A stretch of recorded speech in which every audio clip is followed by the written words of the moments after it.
Hello friends, welcome back to the Sara Bioinformatics YouTube channel. I am Sarita. Today I will discuss you MSc Entrance Examination syllabus. बहुत लोगों की Curie थी कि MSc बायोइन्फॉर्मेटिक entrance exam में क्या क्या syllabus आता है, हमें क्या क्या प्रिपरेशन करनी चाहिए। तो मैंने सोचा कि मैं इस पे वीडियो बना देती हूँ कि एंट्रेंस एग्जामिनेशन में क्या क्या क्वेश्चन पूछे जाते हैं और उसका सिलेबस क्या है। तो एनटीए पीजी का एंट्रेंस एग्ज़ाम यूईटी कराती है, तो मैं उसका सिलेबस बता रही हूँ। लगभग सभी एंट्रेंस यूनिवर्सिटियों का सिलेबस सेम होता है, थोड़ा बहुत किसी में ज़्यादा किसी में कम होता है। एनटीए जो सीयूईटी कराती है पीजी का एंट्रेंस एग्ज़ाम बायोइन्फॉर्मेटिक्स का, उसमें 75 क्वेश्चंस होते हैं, सभी क्वेश्चन करना कंपलसरी होता है और ये सब्जेक्ट बेस पे ही आते हैं। जैसे कि इसमें बायोइन्फॉर्मेटिक्स के कुछ यूनिट वाइज पार्ट दिए हैं। फर्स्ट पार्ट है मैथमेटिक्स एंड स्टैटिस्टिकल फाउंडेशन। इसमें कैलकुलस आता है, algebra and probability distribution, geometry, straight line, sphere, cone, cylinder. ये नॉर्मल मैथमेटिक्स हो जाता है, कोई भी कर सकता है, 12th तक मैथमेटिक्स किया हो आराम से कर सकता है। एंड ये एंट्रेंस एग्ज़ाम बायोइन्फॉर्मेटिक्स का फिजिक्स, केमिस्ट्री, मैथ्स, सीएस कोई भी कर एंट्रेंस एग्ज़ाम दे सकता है एमएससी के लिए।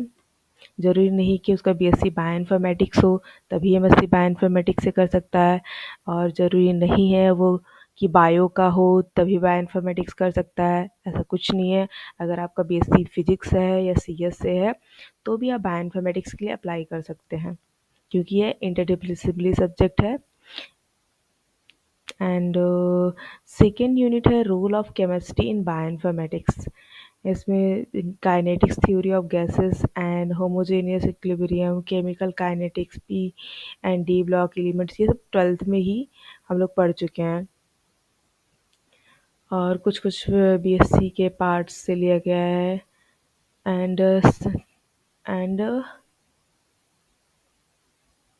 थर्ड यूनिट है माइक्रोबायोलॉजी एंड इम्यूनोलॉजी। इसमें वायरस के बारे में थोड़ा सा इंट्रोडक्शन वगैरह, nomenclature, classification, structure, methods in biology, immunology, and immunology to infection agents, इन सब के बारे में है। And fourth unit genetic engineering, gene sequencing and RDT, कुछ DNA, RNA and DNA to RNA कैसे कन्वर्ट हो रहा है, आरएनए टू डीएनए, ये सारे इन सब का प्रोसेस जो होता है, एलोंगेशन, टर्मिनेशन, ये सारी चीज़ें थोड़ा बहुत बेसिक्स पूछता है। क्योंकि इस एंट्रेंस एग्ज़ाम में सिर्फ बायो वाले ही नहीं बैठते हैं, physics, chemistry, math, bio, CS सभी होते हैं, तो वो सबसे थोड़ा पार्ट लिया है। जैसे बायो फिजिक्स के इसमें कुछ पार्ट लिया गया है, absorption spectroscopy and spectroscopic techniques कुछ रहते हैं, question structure of proteins. And six unit है fundamentals of information technology and computer programming. इसमें एप्लीकेशन सॉफ्टवेयर जैसे कि word processing, spreadsheet, data bases, financial and communications, ETC. CPU, memory, representation of data, program, micro computer system unit, future processing power, ये सब के बारे में, output input data storage के बारे में थोड़ा बहुत थियोरेटिकल पार्ट रहता है, कोई से कोड वगैरह कुछ ऐसा नहीं दिया रहता है, नॉर्मल।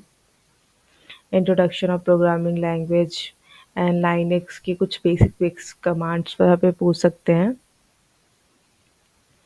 एंड सेवन्थ यूनिट है बेसिक ऑफ बायोइन्फॉर्मेटिक्स। थोड़ा बहुत आपको बायोइन्फॉर्मेटिक्स का इसमें पता होना चाहिए। इसमें नॉर्मली बायोइन्फॉर्मेटिक्स क्या है एंड इसका यूज क्या होता है, कुछ थोड़े बहुत टूल्स वगैरह के बारे में, जैसे प्रोटीन इन और प्रोटीन स्ट्रक्चर के कुछ डेटाबेसेस के बारे में, जैसे cluster W and blast, types of blasts, NCBI and in सब की फुल फॉर्म वगैरह, और कितने टाइप्स के ब्लास्ट होते हैं, और क्यूरी डेटाबेस इसमें क्या क्या यूज होता है।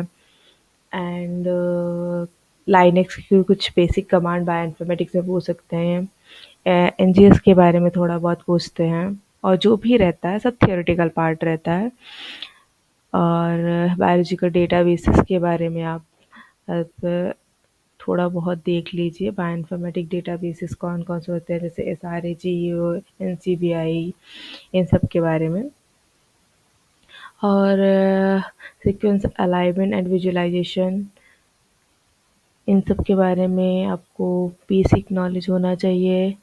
Sequence alignment and dynamic programming, local alignment, global alignment, और इन सब के पीछे एल्गोरिथम यूज होती है। इस इन सब के बारे में आप थोड़ा बहुत देख लीजिएगा कि ग्लोबल अलाइनमेंट में कौन सा एल्गोरिथम यूज हो रहा है, लोकल अलाइनमेंट में कौन सा एल्गोरिथम यूज हो रहा है।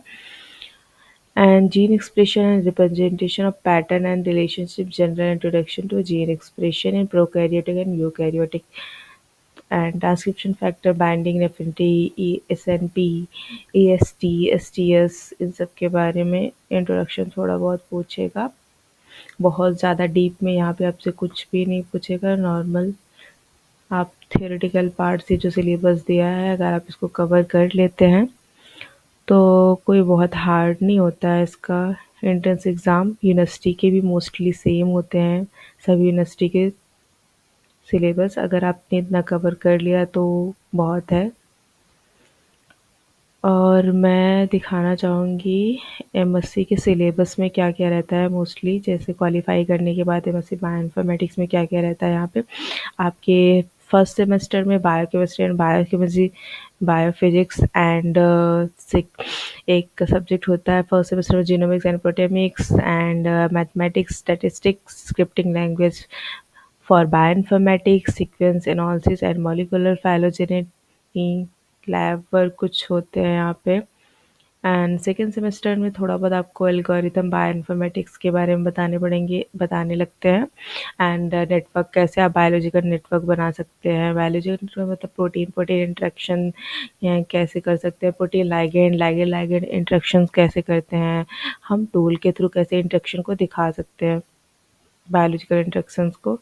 Data mining and warehouse of biological data and transcriptome and metabolomics and कुछ प्रोग्रामिंग लैंग्वेज जैसे जावा, माइस्क्यूएल, वो हर सेमेस्टर वाइज आपको थोड़ा बहुत इसके साथ प्रोग्रामिंग लैंग्वेज भी सिखाते जाते हैं, ताकि आप बायोलॉजिकल डेटा को समझते हुए और उसे कैसे आप प्रोग्रामिंग लैंग्वेज के थ्रू इजीली हैंडलिंग कर सकते हैं, विजुअलाइजेशन करना, ये सारी चीज़ें। एंड थर्ड सेमेस्टर में आ जाता है applied bioinformatics and computer aided drug design, DNA computing and chemoinformatics. And हम लोग का थर्ड सेमेस्टर में तो मिनी एक प्रोजेक्ट था, कुछ सब्जेक्ट्स थे और मिनी प्रोजेक्ट भी जो हमें करना था।